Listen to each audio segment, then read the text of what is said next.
On fait souvent l'erreur de penser que ne rien dire au bébé de ce qu'il se passe lors d'un drame familial tel que la perte d'un membre de la famille, ne rien dire au bébé pourrait être salvateur pour lui, une sorte de manière de le protéger de ce qui nous arrive à nous dans nos vies d'adultes. Et malheureusement, ce type d'attitude est une sorte d'exclusion par le langage et d'exclusion symbolique et émotionnelle du bébé de sa communauté familiale. C'est pourquoi il est relativement essentiel, voire fondateur, de pouvoir parler au bébé.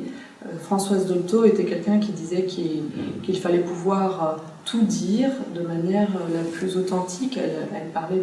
du parler vrai. Et voilà, elle préconisait une parole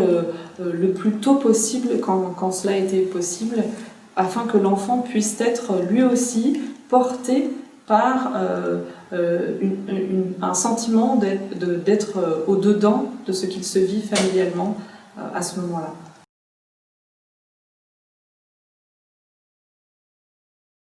Et oui, il est vrai que concernant les parents ou concernant par exemple les membres d'une famille éprouvés par un deuil, la question de dire à un bébé lorsqu'on est soi-même éprouvé par cette perte se révèle parfois extrêmement délicate. Et il me semble que, à l'image de ce que Françoise Dolto disait, du parler vrai, dans ce genre de situation, nommer sa difficulté à parler peut être facilitant dans ce qu'on adresse au bébé. C'est par exemple lui dire « Je suis trop triste, j'ai trop de peine pour te raconter ce qu'il s'est passé, pour te raconter ce qui nous arrive, mais je vais demander à quelqu'un d'autre de t'expliquer et je serai là avec toi pour qu'il ou elle te l'explique. » Voilà, ce genre de proposition, d'adresse au bébé, permet à l'enfant de se sentir inclus dans une vérité commune, dans un éprouvé qui est partagé par son groupe familial, et aux parents de donner une parole, même si elle n'est pas l'explication de tout ce qu'il s'est passé pour le défunt ou autre. Et c'est évidemment à ce moment-là que peuvent être sollicités des professionnels du type psychologue, psychothérapeute ou autres de santé qui peuvent aider à accompagner ces moments qui peuvent être douloureux à porter pour une famille. Voilà, il peut y avoir des étayages comme ça pour délivrer certaines paroles qui sont plus délicates que d'autres à dire à des jeunes enfants. Dans ces cas-là, les professionnels de la petite enfance peuvent aider à garantir pour le bébé et le jeune enfant une forme de stabilité, de fiabilité du quotidien. Et une des manières pour y parvenir, c'est justement de respecter les rythmes, les repères, les rituels de l'enfant qu'il avait avant que le drame ne surgisse. Du coup, cela permet d'éviter à la fois de le stigmatiser dans une situation hors du commun, et en même temps, ça lui permet de rester au contact de ce sentiment de continuité qu'on a vu au sujet du très jeune enfant, c'est-à-dire tout n'a pas disparu. Un parent n'est plus existant, mais certaines choses restent immuables et une certaine sécurité intérieure peut être reposée ou en appui sur cette continuité. Un autre moyen d'être attentif au jeune enfant dans ces moments-là, c'est aussi de l'observer,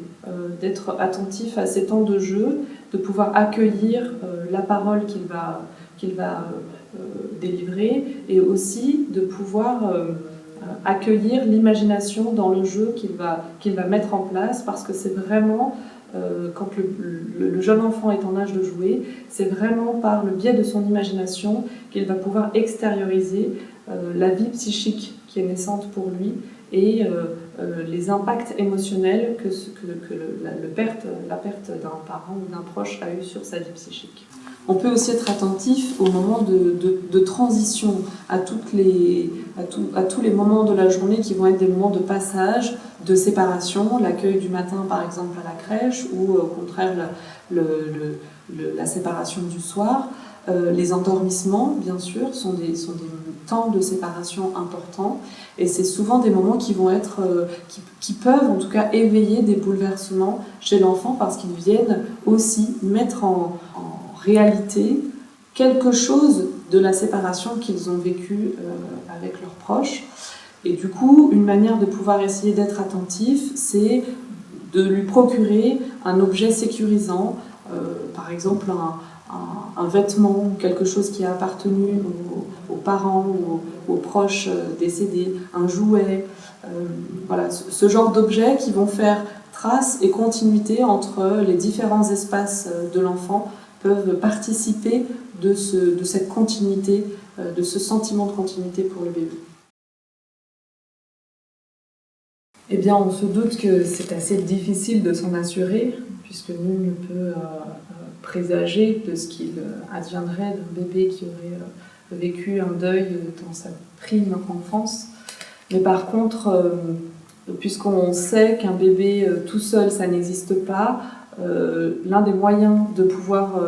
lui proposer un étayage affectif, c'est de proposer cet étayage à ses figures d'attachement, enfin en tout cas à ceux qui s'occupent de lui encore à ce moment-là. Et on se doute que ses parents ou ses proches vont être affectés eux aussi par cette perte, et que du coup, les accompagner dans leur deuil, c'est aussi en quelque sorte accompagner le bébé à grandir dans cette réalité-là. Un autre aspect important, en tout cas à ne pas négliger, c'est aussi la manière dont on va s'adresser aux bébés et aux jeunes enfants, puisque on a parfois tendance à les négliger dans les paroles qu'on a à leur sujet, en leur présence. Et peut-être une des manières encore une fois, de restituer ces enfants au monde des vivants, c'est aussi à chaque fois de s'adresser à eux lorsqu'il s'agit d'eux, ou lorsqu'il s'agit de ce qui leur est arrivé. Ça change beaucoup, je dirais, l'intention qu'on peut avoir pour quelqu'un, et la manière dont ce petit être va pouvoir se sentir considéré en tant que sujet et en tant que sujet vivant.